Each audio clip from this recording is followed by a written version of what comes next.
जय हिंद प्यारे साथियों। कैसे हो आप सब? बिल्कुल मस्त होंगे। U Victor classes YouTube channel पर आप सभी का बहुत बहुत स्वागत है। आज का ये सेशन आप सभी कैंडिडेटों के लिए बहुत ज़्यादा महत्वपूर्ण होने वाला है। यदि आप पीएचडी में एडमिशन ले चुके हो या फिर आप पीएचडी में एडमिशन लेना चाहते हो या फिर आप यूजीसी नेट के एग्ज़ाम की तैयारी कर रहे हो और आगे आप पीएचडी करना चाहते हो, मतलब ओवरऑल यदि आपका सपना है पीएचडी करना और आप बहुत ही आसानी से बहुत ही सहज तरीके से पीएचडी करना चाहते हो, पीएचडी को बहुत ही इंटरेस्ट के साथ करना चाहते हो, तो ये वीडियो आपके लिए बहुत ज़्यादा महत्वपूर्ण होने वाला है। मैं अजय शर्मा, मेरा ज्योग्राफी से लगातार 3 बार जरब क्वालिफाई है और मैं फिलहाल भी पीएचडी कर रहा हूँ। पीएचडी के साथ साथ मैं बहुत सारे कैंडिडेटों को पीएचडी के संबंध में एज ए गाइड करने का काम कर रहा हूँ। मैं बहुत सारे कैंडिडेटों की सिनॉप्सिस बनाने में बहुत अच्छे तरीके से हेल्प कर चुका हूँ। मेरे को सिनॉप्सिस बनवाने का बहुत अच्छा खासा नॉलेज हो चुका है। साथ ही साथ रिसर्च प्रपोजल किस तरीके से तैयार किया जाता है, असाइनमेंट किस तरीके से तैयार किया जाता है, जो कोर्स वर्क के बाद में जो एग्जाम होता है उसका क्या सिलेबस होता है, कोर्स वर्क में किस तरीके से क्वेश्चन आते हैं, इन सभी का मेरे को बहुत अच्छा खासा एक्सपीरियंस हो चुका है, क्योंकि मैं पिछले 2 साल से अपनी पीएचडी की जर्नी के साथ साथ ये काम कर रहा हूँ। मैं बहुत सारे कैंडिडेटों की डायरेक्टली इनडायरेक्टली तरीके से हेल्प कर चुका हूँ।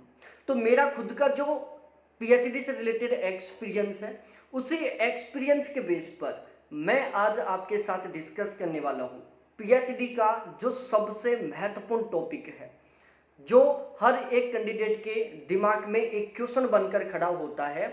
और जब आप पीएचडी करने की सोचते हो या फिर किसी यूनिवर्सिटी में एडमिशन लेने की सोचते हो, तो सबसे पहले आपके दिमाग में यही क्वेश्चन आता है कि हमें पीएचडी का जो रिसर्च टॉपिक है वो किस तरीके से सिलेक्ट करना चाहिए, मतलब हमारा जो पीएचडी का टॉपिक है वो क्या होगा, हमें पीएचडी का टॉपिक किस तरीके से सेलेक्ट करना चाहिए, ये हमारा सबसे पहला क्वेश्चन होता है। ध्यान रखना, आपका ये जो रिसर्च टॉपिक होगा ये आपकी कंप्लीट पीएचडी का आधार होगा। ठीक है, आज आप जो अपना पीएचडी का टॉपिक सेलेक्ट करोगे, बाकी के जो 5 साल है आपको इसी टॉपिक के ऊपर काम करना होगा। तो ये बहुत ज़्यादा ज़रूरी है कि आप अपनी पीएचडी की इस 3 साल या 5 साल की जर्नी के लिए एक ऐसा टॉपिक सिलेक्ट करो जिसमें आपको काम करने में भी मजा आए, जिस पर काम करने के बाद में आपको ये महसूस हो कि यार सच में एक मैं बहुत बेहतरीन टॉपिक के ऊपर काम कर रहा हूँ। और ये आप कब सोचोगे, जब उस टॉपिक को लेकर आपको लगेगा कि इस टॉपिक का फ्यूचर में बहुत ज़्यादा योगदान होने वाला है, ये टॉपिक फ्यूचर में बहुत ज़्यादा काम आने वाला है। जब आप किसी कैंडिडेट को बताओ कि मैं इस टॉपिक के ऊपर पीएचडी कर रहा हूँ, तो हर कोई कहे कि यार वास्तव में बहुत गजब का टॉपिक सिलेक्ट किया है। ठीक है, दूसरी साइड कुछ कैंडिडेट ऐसे भी होते हैं जो एक ऐसा रिसर्च का टॉपिक सेलेक्ट कर लेते हैं जल्दबाजी में या बिना अच्छे तरीके से सोचे समझे। कुछ समय बाद में वो खुद पछताना शुरू कर देते हैं, कुछ समय बाद में वो खुद दुखी होना शुरू कर देते हैं कि यार मैंने क्या टॉपिक सेलेक्ट कर लिया। ठीक है, फिर वो कभी खुद को अपने आप को कोसते हैं, कभी उस कैंडिडेट को कोसते हैं जिनसे उन्होंने राय ली थी कि हमें कौन सा टॉपिक सेलेक्ट करना चाहिए या हमें किस टॉपिक के ऊपर पीएचडी करनी चाहिए। ठीक है, तो आज का हमारे इस वीडियो का जो सबसे मेन टाइटल है वो यही है कि पीएचडी का या रिसर्च का टॉपिक हमें किस तरीके से सेलेक्ट करना चाहिए। तो उसका मैं आपको कुछ जो भी इस टॉपिक को सेलेक्ट करने से रिलेटेड जो भी कंडीशन हो सकती हैं, जो भी स्टेप हो सकती हैं, उन सभी के बारे में बिल्कुल डिटेल से और बहुत ही सिस्टमेटिक वे में बताने वाला हूँ। वीडियो बहुत ज़्यादा महत्वपूर्ण होने वाला है। यहाँ पर मैं जो भी शब्द बोलूँगा आपके लिए बहुत ज़्यादा महत्वपूर्ण होने वाला है, इसलिए इस वीडियो को बिल्कुल भी स्किप ना करें और लास्ट तक जरूर देखें। समय का अभाव है तो आप इस वीडियो की स्पीड को बढ़ा सकते हो। देखो, हमें रिसर्च का टॉपिक किस तरीके से सेलेक्ट करना चाहिए, इसके संबंध में हम 2 फैक्टों के ऊपर डिस्कस करेंगे। सबसे पहले कुछ विशेष सूचना जो आपको अच्छे तरीके से पता होनी चाहिए टॉपिक सेलेक्ट करने से पहले। दूसरा, रिसर्च के टॉपिक को सिलेक्ट करने का मेथड, ताकि आप बहुत आसानी से अपने पसंदीदा टॉपिक तक पहुंच सको, ताकि आप बहुत आसानी से उस टॉपिक को सिलेक्ट कर सको जिस टॉपिक के ऊपर आप बहुत ही इंटरेस्ट के साथ अगले साल, अगले 3 साल या 5 साल तक काम कर सको। तो सबसे पहले हम डिस्कस करते हैं कि रिसर्च का टॉपिक सेलेक्ट करते समय आपको कौन कौन सी विशेष सूचनाओं को अच्छे तरीके से ध्यान में रखना चाहिए। सबसे पहली जो विशेष सूचना वो यही है कि जो टॉपिक आप सेलेक्ट कर रहे हो पीएचडी के लिए, रिसर्च के लिए, वो आपका पसंदीदा होना चाहिए। वो टॉपिक आपका सबसे ज़्यादा फेवरेट होना चाहिए, उस टॉपिक में आपका इंटरेस्ट होना चाहिए। देखो होता क्या है, टॉपिक सेलेक्ट करना हमारी पीएचडी की जर्नी का सबसे स्टार्टिंग का फेज होता है। हमें पीएचडी के बारे में किसी तरीके से कोई नॉलेज नहीं होता, हमें 0% एक्सपीरियंस होता है, 0% नॉलेज होता है। हम बहुत ज़्यादा एक तरीके से डिमोटिवेट हो जाते हैं, बहुत ज़्यादा नेगेटिव सोचने लग जाते हैं, बहुत ज़्यादा परेशानी में आ जाते हैं कि हम टॉपिक क्या सेलेक्ट करें। फिर हम दूसरे कैंडिडेटों से डिस्कस करना शुरू करते हैं, कोई हमें किस तरीके की राय देगा, दूसरा कैंडिडेट किसी और तरीके की राय दे रहा है, कोई कैंडिडेट आपको बता देगा कि तू इस टॉपिक के ऊपर पीएचडी कर ले, ये टॉपिक बहुत बेहतरीन है, इस टॉपिक का आगे फ्यूचर में बहुत अच्छा स्कोप रहने वाला है। ठीक है, ध्यान रखना जब भी आप पीएचडी का टॉपिक सिलेक्ट करें, आपको ध्यान रखना है कि उस टॉपिक के ऊपर अगले 5 साल तक आपको काम करना है। ठीक है, जो कैंडिडेट आपको उस टॉपिक के बारे में बता रहा है ना, जो कैंडिडेट आपको उस टॉपिक के बारे में बता रहा है, उस कैंडिडेट को उस टॉपिक के ऊपर काम नहीं करना, उस टॉपिक के ऊपर काम आपको करना है। इसलिए वो जो टॉपिक है वो ऐसा होना चाहिए ताकि वो आपका पसंदीदा हो, उस टॉपिक के ऊपर आपको काम करने में मजा आना चाहिए। ठीक है, ऐसा ना हो कि जैसे आज किसी के कहने पर आपने टॉपिक सिलेक्ट कर लिया, कुछ समय बाद में जैसे आपने उस टॉपिक के ऊपर काम करना शुरू किया, आपको महसूस होने लग गया कि यार ये मैंने टॉपिक गलत सेलेक्ट कर लिया। ठीक है, फिर आप क्या करोगे, आप अपने आप को कोसते रहोगे कि काश मैं जिस दिन टॉपिक सिलेक्ट कर रहा था उस दिन मैं खुद अपने बेस पर डिसीजन लेता, मैं इस कैंडिडेट के बेस पर डिसीजन नहीं लेता। और फिर वो जो आपकी 5 साल की जो पीएचडी की जर्नी है वो बहुत डिफिकल्ट हो जाएगी आपके लिए, आप पूरे 5 साल तक अपने आप को कोसते रहोगे। ठीक है, आप दूसरे को खुलकर नहीं बताने की कोशिश करोगे कि मेरे पीएचडी का टॉपिक क्या है। तो सबसे पहले तो ये ध्यान रखो, आप दूसरों से राय लो, दूसरों से आप डिस्कस करो, दूसरे आपको बता रहे हैं कि आप इस टॉपिक के ऊपर पीएचडी कर सकते हो, लेकिन आप उनके द्वारा बताए हुए टॉपिक को फाइनल डिसीजन मत मानो। जितने भी कैंडिडेट आपको राय दे रहे हैं सभी की राय को सुनो और सबसे लास्ट में आप खुद सोचो कि क्या मैं इस टॉपिक के ऊपर बहुत अच्छे तरीके से काम कर सकता हूँ, क्या इस टॉपिक के ऊपर काम करने में मेरे को बहुत ज़्यादा मजा आएगा, क्या मैं इस टॉपिक के ऊपर पूरी एनर्जी के साथ काम कर सकता हूँ, क्या इस टॉपिक के ऊपर मैं अपना 100% दे सकता हूँ। और यदि आपका जवाब निकल कर आए दिल से कि यस मैं इस टॉपिक के ऊपर बहुत एनर्जेटिक तरीके से, बहुत इंटरेस्ट के साथ मैं अपना बेस्ट से भी बेस्ट कर सकता हूँ, तो वो टॉपिक आप सेलेक्ट करो। ठीक है, तो टॉपिक आपकी पसंद का होना चाहिए, सबसे पहले कंडीशन। दूसरा, आपका जो टॉपिक है वो यूनिक होना चाहिए, किसी का कॉपी नहीं होना चाहिए। देखो आप पीएचडी कर रहे हो, पीएचडी में आप रिसर्च करोगे, रिसर्च का मतलब होता है कुछ नया खोजना। अब सपोज दैट आप किसी दूसरे कैंडिडेट के टाइटल को कॉपी कर रहे हो, किसी दूसरे कैंडिडेट के टॉपिक को कॉपी कर रहे हो, तो आपने तो वहां पर कॉपी कर लिया, आप अपनी तरफ से तो कुछ नहीं किया ना। तो आपका जो रिसर्च का टॉपिक है ना वो किसी दूसरे कैंडिडेट के टॉपिक को कॉपी नहीं होना चाहिए। आपका जो रिसर्च का टॉपिक है वो बिल्कुल यूनिक होना चाहिए, बिल्कुल अलग होना चाहिए। अदरवाइज आप ये सोचोगे कि फिर सपोज दैट मैंने कोई किसी दूसरे कैंडिडेट के टॉपिक को कॉपी कर लिया, तो आगे जो प्रोफेसर है, जो गाइड है मेरा, उसको कैसे पता चलेगा कि मैंने दूसरे के कैंडिडेट के टॉपिक को कॉपी किया है। ध्यान रखना, शोध गंगा और शोध यमुनोत्री ये दो ऐसे प्लेटफॉर्म हैं जिनके माध्यम से बहुत आसानी से पता चल जाता है कि आपका जो टॉपिक है उसके ऊपर पहले किसी ने काम किया है या नहीं किया है। आज आप सपोज डेट ये सोचकर किसी दूसरे कैंडिडेट के टॉपिक को कॉपी कर लेते हो कि यार गाइड को और प्रोफेसर को कहाँ पता चलेगा, लेकिन जब आरडीसी होगा, आरडीसी के दौरान वो जब गाइड देख के बताएंगे कि आपके इस टॉपिक के ऊपर तो ऑलरेडी काम हो चुका है, आप अपना अब दूसरा टॉपिक सेलेक्ट करो। आप उस टॉपिक के ऊपर थोड़ा बहुत काम कर चुके होंगे, आपका जो दिमाग है उस टॉपिक के साथ कनेक्ट हो चुका होगा, और फिर आरडीसी के टाइम जब वो असिस्टेंट प्रोफेसर या जो गाइड है वो बताएंगे कि आपके टॉपिक के ऊपर ऑलरेडी काम हो चुका है, अब आप अपना दूसरा टॉपिक सेलेक्ट करो, अपने टॉपिक को बदलो। फिर आप परेशान होंगे कि यार मैं पहले ही अपना टॉपिक सही ढंग का रख लिया होता। तो ध्यान रखना, यदि आप ये सोच रहे हो कि मैं किसी दूसरे कैंडिडेट के टॉपिक को कॉपी कर लूँ तो ये बिल्कुल मत सोचना, क्योंकि ऐसे काम नहीं चलेगा। आरडीसी के दौरान पता चल जाएगा कि इस टॉपिक के ऊपर ऑलरेडी काम हो चुका है, वो आपको कह देंगे कि टॉपिक बदलो, अदरवाइज आपकी पीएचडी यहीं की यहीं रुक जाएगी। ठीक है। तीसरा, आपका जो टॉपिक है ना वो ऐसा होना चाहिए जिससे किसी वर्तमान समय की समस्या का समाधान हो रहा हो, या आपका टॉपिक ऐसा होना चाहिए जिससे कोई एक ऐसी समस्या का समाधान हो रहा हो जो अगले 1-2 साल में आने वाली है। ठीक है। आपका टॉपिक कभी भी ऐसा नहीं होना चाहिए जो एक ऐसी समस्या का समाधान कर रहा हो जो पहले हो चुकी है। जैसे आज यदि आप कोविड-19 के टॉपिक के ऊपर रिसर्च करते हो तो कोई बेनिफिट नहीं है, क्योंकि कोविड-19 का जो दौर था वो जा चुका है 2020 में। ठीक है। अब उसके ऊपर पीएचडी करने से कोई मतलब नहीं है।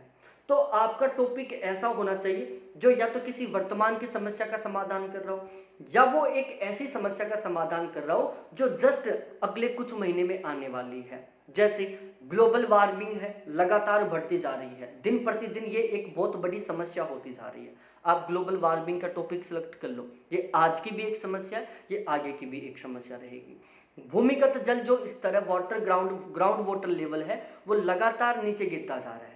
ठीक है। आज भी समस्या है ये, आगे भी ये समस्या बढ़ती जाएगी। तो आप एक ऐसे टॉपिक को सिलेक्ट करो जो वर्तमान समय में किसी एक विशेष प्रकार की समस्या का समाधान कर रही हो, या फिर आगामी कुछ ही समय में किसी समस्या का समाधान करने वाली हो। जैसे आप चैट जीपीटी हो गया, एआई हो गया, ये फिलहाल के बहुत ट्रेंडिंग वाले टॉपिक है, इनके ऊपर पीएचडी कर सकते हो।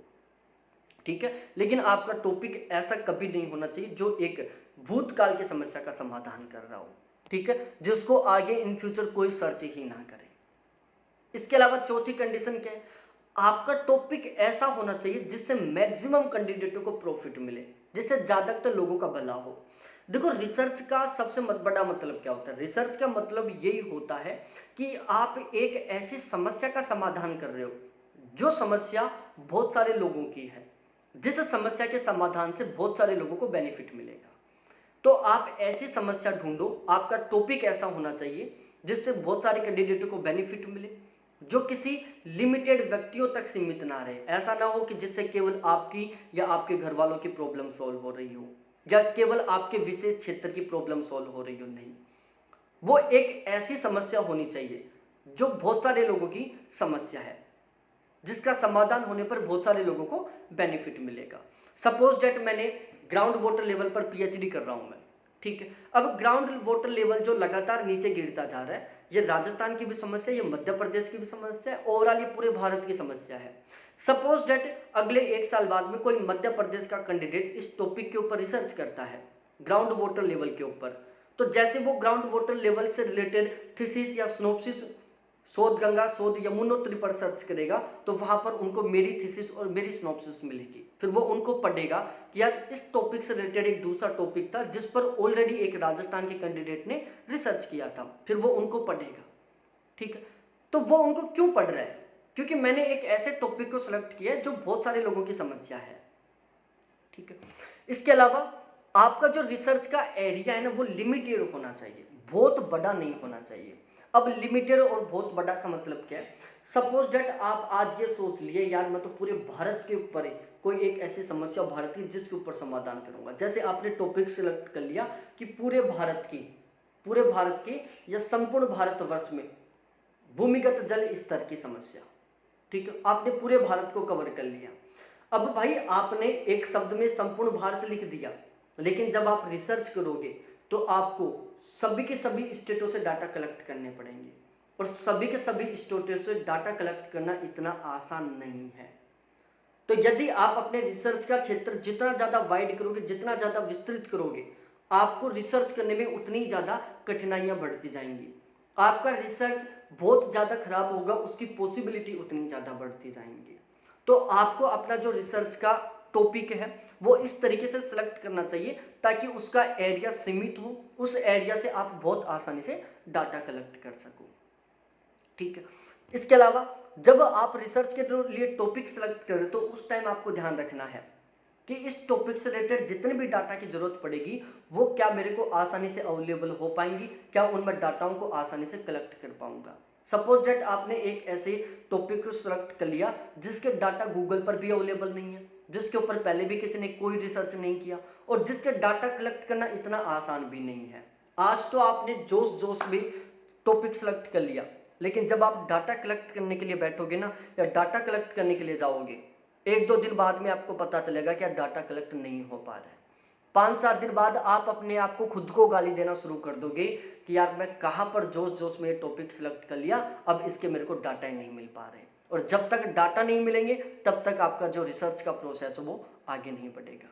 ठीक है, तो आप इसमें जोश में मत आओ, आप होश और हवास में होकर टॉपिक को सिलेक्ट करो कि क्या इस टॉपिक के डाटा को मैं बहुत आसानी से, सही ढंग से, पूरी ईमानदारी के साथ कलेक्ट कर सकता हूं या नहीं कर सकता। यदि आपको लग रहा है कि इस टॉपिक से रिलेटेड जितने भी डाटा हैं उनको मैं पूरी ईमानदारी के साथ बहुत आसानी से कलेक्ट नहीं कर सकता, तो ज़्यादा ठीक है कि आप उस टॉपिक को सिलेक्ट मत करो। ठीक है, उसके डाटा आप आसानी से ढूंढ सकते हो। आपको लगता है कि इस टॉपिक से रिलेटेड जितने भी फैक्टर डाटा हैं उनको मैं बहुत आसानी से पूरी ईमानदारी से कलेक्ट कर सकता हूं, तो आप उस टॉपिक को सिलेक्ट कर सकते हो। संसाधन आसानी से अवेलेबल होने चाहिए। आप जिस टॉपिक के ऊपर रिसर्च कर रहे हो उस टॉपिक में आपको जिन जिन इंस्ट्रूमेंट की जरूरत है वो इंस्ट्रूमेंट भी आपको आसानी से अवेलेबल होने चाहिए। सपोज दैट मैं आज सोचूं कि मैं आकाश गंगा के ऊपर रिसर्च करूं, अब उस आकाश गंगा को देखने के लिए मेरे को क्या चाहिए, एक माइक्रोस्कोप चाहिए। ठीक है, अब वो बहुत महंगा है, वो भारत में कुछ कुछ लैबों में अवेलेबल है, मेरे आसपास की जितनी भी लैब है उनमें वो अवेलेबल नहीं है, वो बहुत महंगा इसलिए उसको मैं खरीद नहीं सकता। तो अब मेरे परेशानी होगी कि जब मेरे को आकाश गंगा देखने का मन करेगा तो मेरे को दूर उस लैब में जाना पड़ेगा, पहले अपॉइंटमेंट लेना पड़ेगा, फिर पता चला कि यार 1 महीने बाद का अपॉइंटमेंट आया, फिर 1 महीने बाद जाऊंगा, फिर उसको मैं देखूंगा, बहुत सारी परेशानी होगी। आप आज ही एक ऐसे टॉपिक को सिलेक्ट करो जिसमें आपको जिन जिन संसाधनों की जरूरत पड़े ना वो आपको आसानी से मिल जाए। ठीक है, ऐसा टॉपिक बिल्कुल सेलेक्ट मत करो जिसके संसाधन, जिनके इंस्ट्रूमेंट आपको आसानी से ना मिल पाए। ठीक है, रिसर्च का टॉपिक एक ऐसा सेलेक्ट करो जिसका रिसर्च मेथड बहुत आसान हो। आपने सपोज दैट एक ऐसे रिसर्च के टॉपिक को सिलेक्ट कर लिया जिस रिसर्च समस्या का समाधान बहुत आसानी से नहीं हो सकता। ठीक है, जिस टॉपिक पर रिसर्च करने का जो मेथड वो बहुत आसान है, बहुत डिफिकल्ट है। भाई आज तो आपको दिक्कत नहीं आएगी क्योंकि आप टॉपिक सेलेक्ट कर रहे हो, लेकिन जब आप उसके ऊपर काम करोगे उस मेथड के ऊपर, फिर आपको परेशानी आएगी कि यार इसका जो मेथड वो तो बहुत ज़्यादा टफ है, इस मेथड से तो काम ही नहीं हो पाएगा, इस मेथड से तो मेरी पीएचडी 5 साल में भी कंप्लीट नहीं हो पाएगी। ठीक है, तो आज ही आप एक ऐसे टॉपिक को सेलेक्ट करो जिसका रिसर्च मेथड आप जानते हो या जिसके रिसर्च मेथड पर आप बहुत आसानी से काम कर सकते हो। ठीक है, आपका जो टाइटल का नाम है वो बहुत ज़्यादा बड़ा भी नहीं होना चाहिए कि वो 5-6 लाइनों में आ गया, फिर वो ऐसा लग रहा हो कि यार ये तो एक पैराग्राफ लिखा हुआ है, वो टाइटल ही ना दिखे। और इतना छोटा भी नहीं होना चाहिए कि वो आपको खुद को एक रिसर्च का टॉपिक ना लगे। भाई रिसर्च का जो टाइटल है मीडियम साइज का होना चाहिए, ज़्यादा से ज़्यादा 3 लाइन का होना चाहिए और कम से कम 1 लाइन का होना चाहिए। कोशिश करो आपका जो रिसर्च का टॉपिक है या जो टाइटल है वो 1.5 लाइन से लेकर 2 लाइनों के बीच में हो, तो वो आपको बोलने में भी अच्छा लगेगा, लिखा हुआ दिखने में भी अच्छा लगेगा। ठीक है, और टॉपिक ऐसा हो ताकि आपके रिसर्च आगे काम भी आए। भाई ऐसी समस्या के ऊपर काम करो, ऐसे टॉपिक पर रिसर्च करो जिसके ऊपर लोग 10 साल बाद भी काम करें, 20 साल बाद भी काम करें। जब कोई कैंडिडेट 20 साल बाद उस टॉपिक के ऊपर काम करे और वो आपकी रिसर्च थीसिस को, सिनॉप्सिस को पढ़े और उसको पता चले कि 20 साल पहले कोई कैंडिडेट था और उसने इस टॉपिक के ऊपर काम किया था, कितने गजब तरीके से काम किया था। तो आपका टॉपिक ऐसा होना चाहिए जो आगे भी काम आए, जिसके ऊपर आगे भी काम हो। ऐसा टॉपिक मत करो सिलेक्ट जो केवल आज 5 साल के अंदर ही वो फ्लॉप हो जाए और वो एक लाइब्रेरी के कॉर्नर में जाकर गिर जाए और जहां पर लाइब्रेरियन सोचे कि कोई कबाड़े वाला आएगा ना उसको बेच दूंगा। आप ऐसे टॉपिक को सिलेक्ट करो जो एक बहुत अच्छी जगह रखा जाए, जिसकी प्रतियां ऑलमोस्ट हर एक लाइब्रेरी में पहुंच जाए। हर एक गाइड अपने पीएचडी स्कॉलर को कहो कि उस एक थीसिस को, उस एक सिनॉप्सिस को एक बार जरूर पढ़ना, बहुत मस्त टॉपिक था, बहुत मस्त तरीके से उसके ऊपर काम हुआ था। ठीक है, ध्यान रखना, जो रिसर्च में कैरियर है ना, ये आप इसको लाइट मत लेना कि पीएचडी करने के बाद कैरियर बहुत खराब है। भाई पीएचडी करने के बाद कैरियर बहुत गजब का है, ये आपको मान लेना है। बहुत सारे आईआईटी रुड़की से एमटेक करने के बाद में भी बहुत सारे कैंडिडेट हैं जो 20-30 हज़ार रुपए की नौकरी कर रहे हैं, और बहुत सारे ऐसे कैंडिडेट भी हैं जो एक नॉर्मल बीटेक करके, नॉर्मल कॉलेज से बीटेक करके आज करोड़ों का पैकेज कमा रहे हैं। वो आपके ऊपर डिपेंड करता है। ईमानदारी से काम करोगे, पूरे एनर्जेटिक तरीके से पॉजिटिव वे में काम करोगे तो बहुत गजब का कैरियर है इसमें।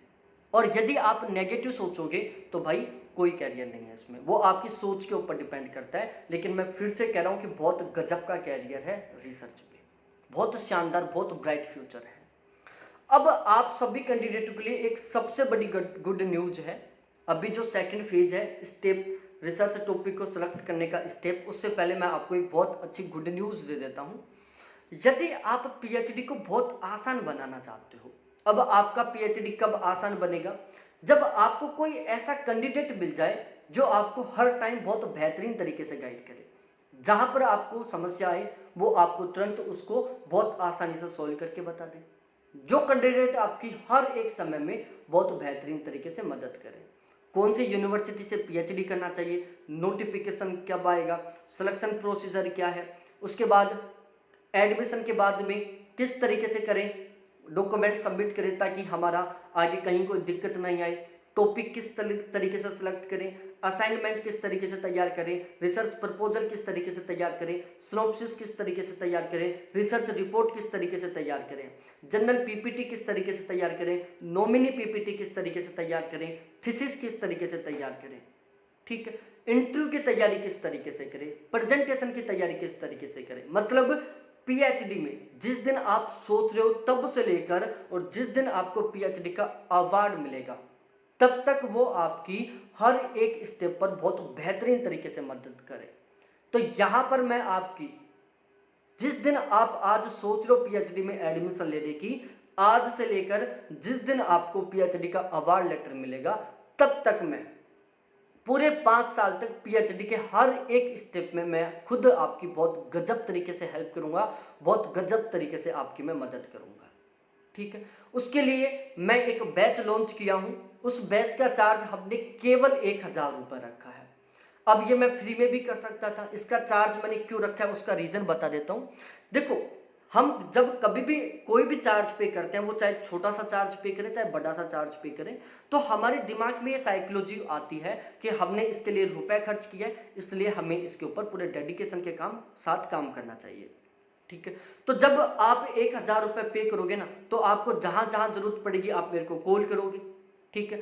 साथ ही साथ आप उसके ऊपर थोड़ा सीरियसली तरीके से काम करोगे, क्योंकि दिमाग में आपके कहीं ना कहीं ये आएगा कि इसके लिए मैं 1000 रुपये ऑलरेडी खर्च कर चुका हूं। दूसरा, जब आप मेरे को 1000 रुपए दोगे ना, तो मेरे को खुद को एक एहसास होगा, मेरे को खुद को यह महसूस होगा कि सामने वाले कैंडिडेट ने मेरे को 1000 रुपए पे किया। इसलिए मेरी रेस्पॉन्सिबिलिटी बनती है कि मैं इसके हर एक समस्या का समाधान करूं, इसकी जो पीएचडी की जर्नी है उसको मैं बहुत आसान करूं। क्योंकि क्या होता है कि वीडियो बनाने के बाद, नंबर शेयर करने के बाद यदि हम चार्ज पे नहीं करते तो हर कोई कैंडिडेट जो आज ग्रेजुएशन कर रहा है वो कैंडिडेट भी फोन उठाकर बात करना शुरू कर देता है, क्योंकि उसका कोई एक्स्ट्रा चार्ज नहीं लग रहा, ठीक है। वो फ्री बैठा है, वो सोच रहा है कि आज यार मैं पीएचडी के बारे में जान लूं, और उसने उठा के फोन कर दिया। मैं एक से बात कर लिया, दो से बात कर लिया, दिन में 10-10, 15-15 कैंडिडेटों की कॉल आना शुरू हो जाते हैं जब हम फ्री का सिस्टम रखते हैं। तो फिर मेरे मन में ये आने लग जाता है कि यार पता नहीं ये भी कोई वैसे ही होगा, हम कॉल अटेंड नहीं करेंगे, फिर इग्नोर करना शुरू कर देते हैं। लेकिन जब आप पे करोगे तो मेरे दिमाग में ये रहेगा कि भाई ये मेरी रेस्पॉन्सिबिलिटी है, जो कैंडिडेट कॉल कर रहा है इसकी हर एक समस्या का समाधान मेरे को करना है, क्योंकि इस कैंडिडेट ने मेरे को इसके 1000 रुपए पे किए हैं, ठीक है। तो पीएचडी की जर्नी को मैं बहुत आसान बनाऊंगा। टॉपिक किस तरीके से सिलेक्ट करोगे, यहां से लेकर थीसिस किस तरीके से बनाओगे, यहां तक हर एक स्टेप में, हर एक जगह मैं आपकी बहुत बेस्ट तरीके से मदद करूंगा। आप यदि मेरे साथ जुड़ना चाहते हो तो ये मेरे कॉन्टैक्ट नंबर है 7891350470। ये मेरे व्हाट्सएप नंबर भी है, कॉलिंग नंबर भी है, अभी तुरंत व्हाट्सएप पर चैट करो, कॉल करो, 1000 रुपये का अमाउंट पे करो और आप हमारे साथ जुड़ो। हर एक समस्या का समाधान करेंगे, बहुत बेहतरीन तरीके से मैं आपको गाइड करूंगा। मेरी आप सभी से हाथ जोड़कर रिक्वेस्ट है कि प्लीज़ आप डिस्टर्ब करने के लिए कॉल ना करें, क्योंकि बहुत सारे कैंडिडेट ऐसा सोचते हैं कि वैसे बात कर लेंगे, फिर बाद में हम देख लेंगे जो होगा वो। भाई इतना टाइम नहीं है, क्योंकि मेरे पास केवल वही 24 घंटे का टाइम है। इस 24 घंटे में से मेरे को उन लोगों को पूरे डेडिकेशन के साथ टाइम देना है जो कैंडिडेट मेरे साथ जुड़े हुए अमाउंट पे करके। ठीक है, तो अब हम थोड़ा आगे डिस्कस करते हैं। अब मैं यहाँ पर बताता हूँ कि आपको टॉपिक किस तरीके से सेलेक्ट करना चाहिए, और यहाँ पर मैं अपने खुद के सब्जेक्ट का एग्जाम्पल लेकर समझाता हूँ आपको। जैसे मेरा सब्जेक्ट ज्योग्राफी है, आप ज्योग्राफी के यूजीसी नेट का सिलेबस उठाओ, उसमें टोटल 10 यूनिट है। आप सपोज दैट पॉलिटिकल साइंस से हो, इंग्लिश से हो, हिस्ट्री से हो, जो भी आपका सब्जेक्ट है उसका यूजीसी नेट का सिलेबस उठाओ। 10 यूनिटों में सिलेबस है, मेरी भी टोटल कुल मिलाकर मान लो 10 यूनिट है। ठीक, अब इन 10 यूनिटों में से सोचो कि सबसे बेहतरीन यूनिट कौन सी है। इन 10 यूनिटों में से कौन सी ऐसी यूनिट है जो मेरे को सबसे ज़्यादा अच्छी लगती है, जिस पर मेरे को काम करने में बहुत ज़्यादा मज़ा आता है, जिसके ऊपर मैं बहुत लंबे समय तक बहुत बेहतरीन तरीके से काम कर सकता हूँ। क्योंकि ध्यान रखना, आपको 3 से लेकर 5 साल के बीच में काम करना है। यदि आपका जेआरएफ है तो आपको पीएचडी 5 साल चलेगी, आपका जेआरएफ नहीं है तो आपकी पीएचडी 3 साल चलेगी। तो ये 3 साल 5 साल का जो टाइम पीरियड बहुत लंबा टाइम होता है। अब मेरे को लगा कि यार क्लाइमेटोलॉजी वाली जो यूनिट है मेरे लिए बहुत बेस्ट है, मैंने ये सेलेक्ट कर लिया। अब इसका सिलेबस उठाओ, इसके सिलेबस में सपोज डेट 20 टॉपिक है, 20 के 20 टॉपिकों को पढ़ो। ठीक है, अब सेलेक्ट करो कि इन 20 टॉपिकों में से कौन सा टॉपिक है जो मेरे को सबसे ज़्यादा अच्छा लगता है, जिसके ऊपर मैं सबसे बेहतरीन तरीके से काम कर सकता हूँ। तो मेरे को लगा कि यार इन 20 टॉपिकों में से ये जो क्लाइमेट वाला टॉपिक है ना, इसके ऊपर मैं बहुत बेहतरीन तरीके से काम कर सकता हूँ। ठीक है, अब मैंने इस क्लाइमेट वाले टॉपिक को सब पार्टों में डिवाइड किया। ठीक है, जैसे मैंने इसको 4 पार्टों में डिवाइड कर दिया, प्रेशर, विंड, ह्यूमिडिटी और प्रेसिपिटेशन। ठीक है, अब सोचो कि इन 4 में से कौन सा सब पार्ट है जिसके ऊपर आप बहुत बेहतरीन तरीके से काम कर सकते हो। तो मेरे को लगा कि यार ये जो वर्षा वाला टॉपिक है ना, इसके ऊपर मैं बहुत गजब तरीके से काम कर सकता हूँ, इसके ऊपर मैं बहुत ज़बरदस्त तरीके से मेहनत कर सकता हूँ, इस पर मैं बहुत शानदार कर सकता हूँ। मतलब इस टॉपिक के ऊपर मेरे से बेस्ट कोई काम नहीं कर सकता। मतलब मेरा वर्षा वाला टॉपिक फिक्स हो गया कि मेरे को वर्षा के ऊपर काम करना है। अब वर्षा भाई पूरे विश्व स्तर पर भी है, पूरे भारत के स्तर पर भी है, पूरे राजस्थान के स्तर पर भी है, मेरे पूरे जिले के स्तर पर भी है। इतने बड़े लेवल पर मैं रिसर्च कर नहीं सकता, क्योंकि मेरा रिसर्च बहुत अच्छा नहीं हो पाएगा, मेरे को अपने एरिया को सीमित करना है। तो जो आपने सब टॉपिक सेलेक्ट किया है उसको कनेक्ट करो अपने खुद से या अपने खुद के एरिया की किसी समस्या से। ठीक है, अब जैसे मैं अलवर जिले में थानागाजी तहसील से हूँ। हमारी थानागाजी तहसील में सबसे बड़ी प्रॉब्लम है भूमिगत जल स्तर की। पूरा जो थानागाजी है वो कंप्लीटली कृषि पर डिपेंड है, सभी के सभी लोग खेती का काम करते हैं। यहाँ की जो कृषि है वो पूर्ण रूप से सिंचाई के ऊपर आधारित है, क्योंकि यहाँ पर किसी तरीके से कोई नहर नहीं है। भूमिगत जल स्तर वो लगातार नीचे जाता जा रहा है। तो अब ये वाली जो समस्या है ना, वो मेरी कंप्लीट तहसील की है। यदि मैं इस टॉपिक के ऊपर काम करूंगा तो मेरी पूरी तहसील का अच्छे तरीके से बेनिफिट होगा। ठीक है, मैंने ये सेलेक्ट कर लिया कि यार बरसात को लेकर मैं अपनी तहसील के ऊपर काम करूंगा। अब मैं सोचा कि इस टॉपिक की और कहां पर डिमांड है। मेरे आसपास जितने भी तहसील थी सब में ये सेम समस्या थी कि वहां पर भी लोग जो किसान है वो पानी को लेकर बहुत ज़्यादा परेशान है। भूमिगत जल स्तर नीचे जाता जा रहा है, बरसात हो नहीं रही है। पूरे राजस्थान में ये समस्या है, बाद में पता चला कि पूरे इंडिया में ये समस्या है। मतलब मेरा जो टॉपिक है उससे मेरे एरिया को ही नहीं बल्कि पूरे भारत के लोगों को बहुत अच्छा खासा बेनिफिट मिलेगा। तो मैंने अपना टॉपिक सेलेक्ट कर लिया, वर्षा की अनियमितता एवं अनिश्चितता का थानागाजी की कृषि व्यवस्था पर दुष्प्रभाव, इसका समाधान एवं उपाय। ये क्या हो गया, मेरे रिसर्च का टाइटल फिक्स हो गया, ये मेरे रिसर्च का टॉपिक फिक्स हो गया। तो इस तरीके से आपको स्टेप बाय स्टेप बिल्कुल सिस्टमैटिक तरीके से गुजरते हुए अपने टॉपिक को फिक्स करना है। बाकी फिर भी यदि आपको किसी तरीके से कोई प्रॉब्लम आती है तो ये मेरे कॉन्टैक्ट नंबर है जो केवल और केवल आपके लिए है। आप हमारे साथ जुड़कर आपके अपने हर एक डाउट को, हर एक कन्फ्यूजन को अच्छे तरीके से सोल्व कर सकते हैं, अपनी पीएचडी की जर्नी को बहुत आसान बना सकते हैं। बहुत बहुत धन्यवाद सभी साथियों को देखने के लिए। Thanks, bye.